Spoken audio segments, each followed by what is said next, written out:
Hey there gang, your Guitar Sage here, and today we are going to learn a real basic lesson about the acoustic guitar. So if you are a fledgling guitar player, a brand new guitar player, this is your lesson, okay? Because we're going to learn a few basic things, and I'm saying from scratch. If you had a first guitar lesson, this is what your guitar teacher should be showing you, okay? So first let's talk about the anatomy of the guitar.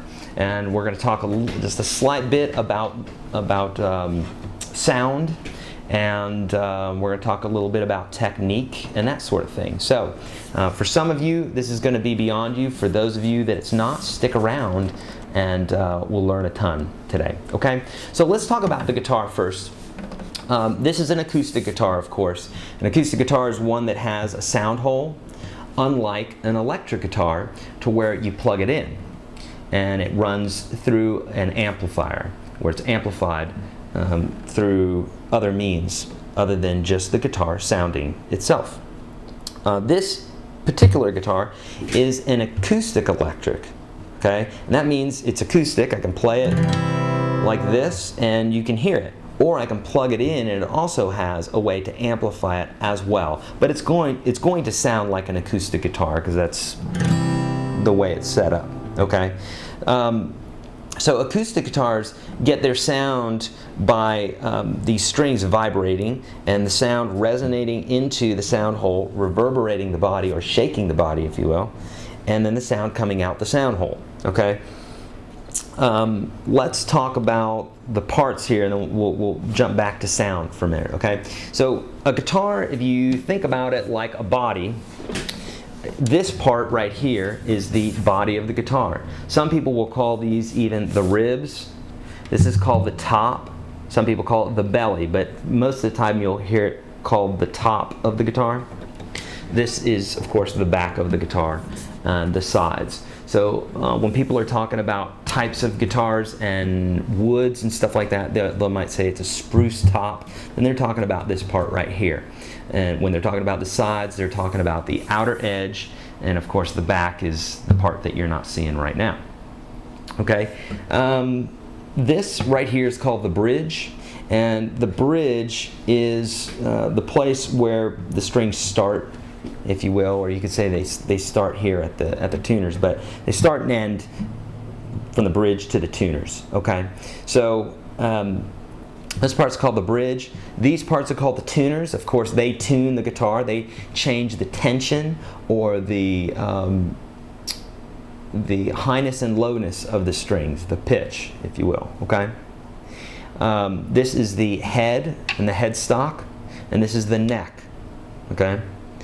On this particular guitar, there's some electronics, tuner, an equalizer, volume, place for the battery, and that sort of thing. When you have these built-in tuners, that's really helpful on an acoustic guitar because you don't have to grab a tuner, and typically these particular tuners work on vibration instead of sound. So people can be talking, you can have the TV running, and actually still play or still tune your guitar. Okay, this part of the guitar is called the nut, and these little wires are called the frets. This whole thing, a lot of times people mistake that for the fret, but it's this thing right here. Okay, there are also little dots, if you notice that, on the top of your neck should be facing you. If you're playing as a lefty and you don't see them, you're probably playing a righty guitar upside down. But those little dots are helpful. They're there just basically to show you, so when you look down at the guitar, you can, after a while, memorize them and know where you're at immediately instead of having to count a bunch of frets. If I'm jumping from a chord up here to here, I don't want to have to count 8 frets to be able to say, okay, my chord's up here. I want to be able to just look down and see the one dot that I recognize as the one right behind the 8 or something like that. Okay, so that's what those dots are, is to tell you where you're at, kind of help you out. If you will, they're kind of like lines in a road. Although the lines in the road are a little bit more important. They're not just suggested. You might want to stay in them. But these fret dots are there to help you. Okay, so and this part here is of course called the fretboard because that's where the frets are. and those are made of different types of wood: rosewood, ebony, maple. Different ones create different sounds on the guitar.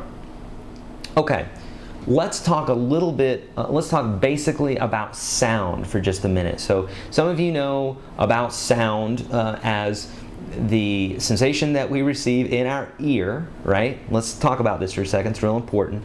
When something vibrates, okay? So when I hit this string, it vibrates, it causes air particles to vibrate, hit your eardrum, and of course we have the sensation of sound.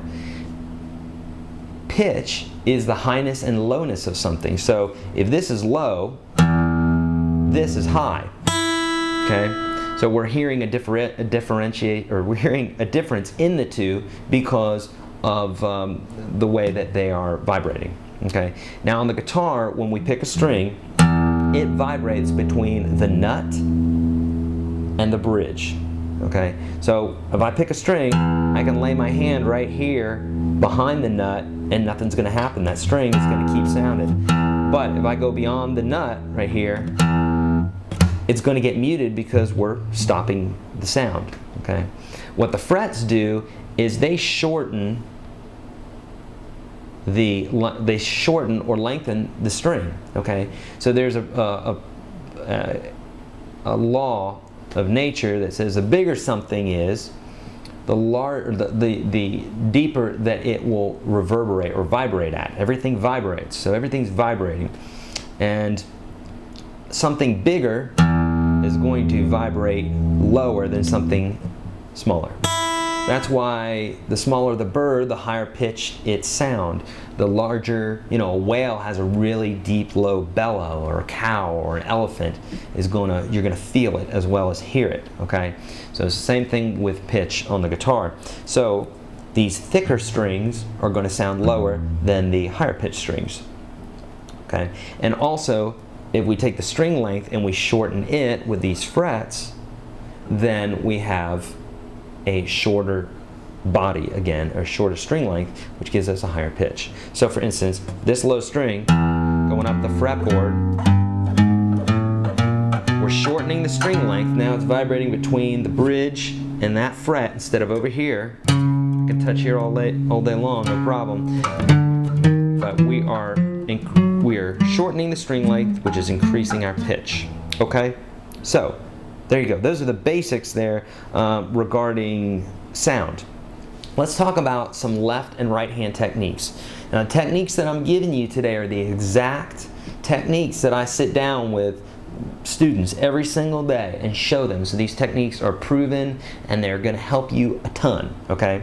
As far as your right hand and as far as picking, the way you pick up a pick is typically the way you're going to use it. Most people pick it up like this, or with their first and second finger. Okay. I prefer to hold it with my first finger and my thumb, and I like to hold it at the tip of my fingers, if you will, like this. Some people will hold it like this.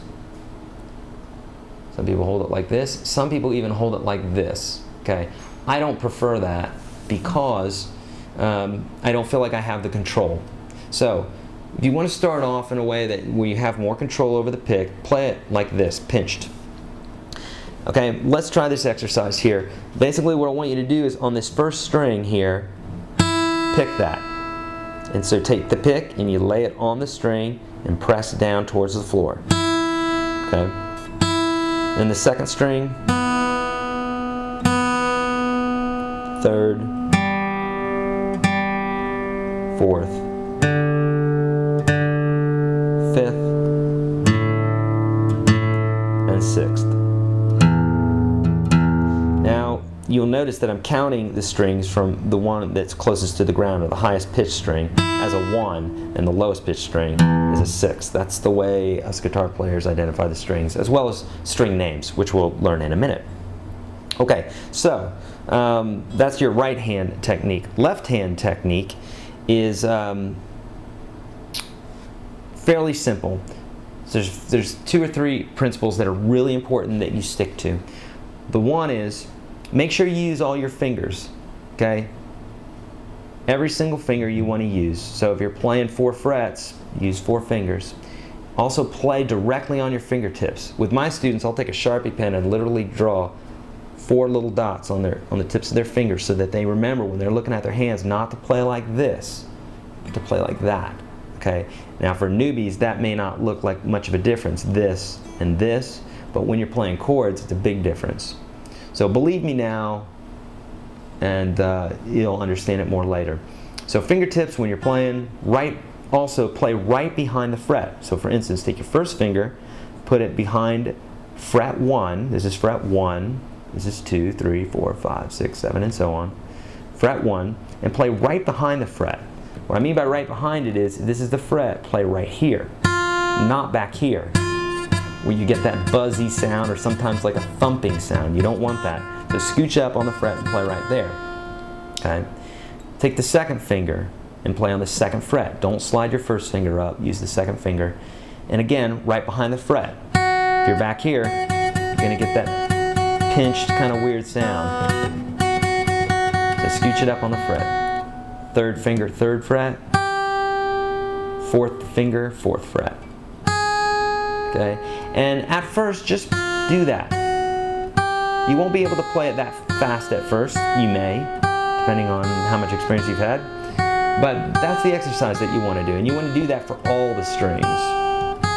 If you do that for all the strings, you're going to be really on your way to feeling a little bit better about these strings, or a lot better actually. And then as you get faster and more precise, you'll be able to play more things. Okay, so you got the basic idea there. Okay, that's as far as right hand and as far as left hand techniques. Let's talk really quickly about the string names. The string names go like this, from the low E to the high E. So from the low E, we got E, A, D, G, B, and last one is E. So again, E, A, D, G, B, E. How do you memorize that? How about this? Eddie ate dynamite, goodbye Eddie. Okay? Write that one down because it will help you remember it. Eddie ate dynamite, goodbye Eddie. I always remember Ed, and Eddie, those cartoon kids, and some kid eating a piece of dynamite and blowing up and heading to heaven. And that helps me remember it. Okay? I know, graphic, but it's useful. Okay, so there you go. There's some basic ideas, basic technique. For those of you that are new to guitar, and if you haven't gone there already, go to YourGuitarSage.com. I've got a great informative e-booklet there that will help you a ton with learning guitar, specifically on the acoustic guitar.